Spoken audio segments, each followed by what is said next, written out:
Hello. The next web-based technology that I'm going to share with you today is Storyline Online.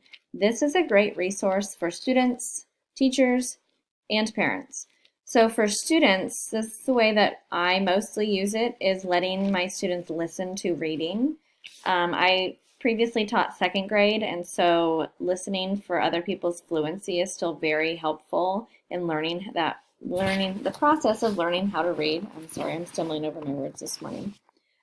Um, so it has books that change every month. So you have your July and August featured videos, which are the featured books of the month.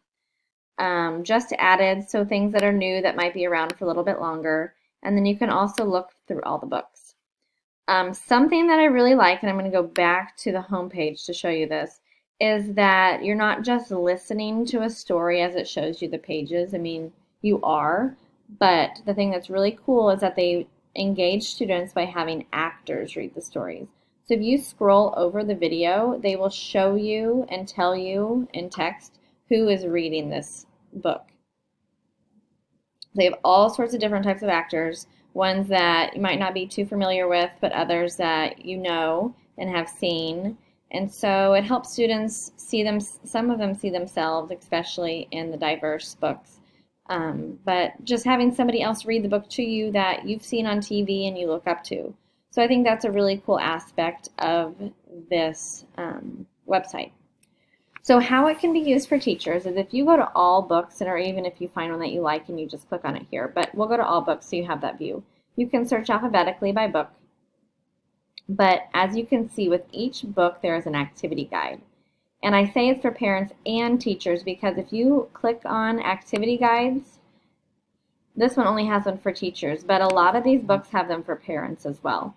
I will show you the guide for teachers. It's really cool because it lays out a lot of different things for you. So here's what the front of it looks, or the beginning of it looks like.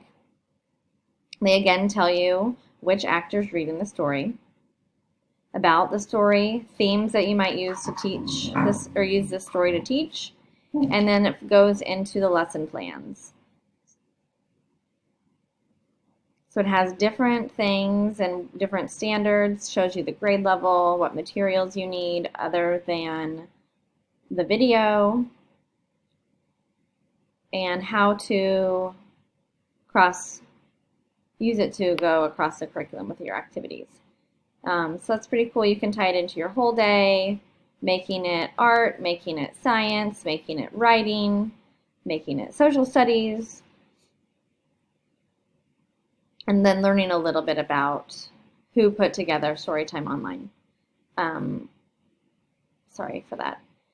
So yeah, I really love Storytime Online. It's great. It has a good amount of books, really. I think it's a little bit different from Epic in the way that it does not have reading quizzes at the end of any books. It's more for just listening or then using it as a resource within your classroom or in your home. So that's something that I really like. The students love it. They would like to sit on Storytime Online for hours if I would let them. But as you can see, that's all the books that there are. So we scrolled through them very quickly. I don't know how many, but I would say there's probably around 50 might be a little too high, but there's a good amount of books. And is another website where you know what the students are doing. There's nothing that they can click off and get onto something that they shouldn't be on. So go give it a check out.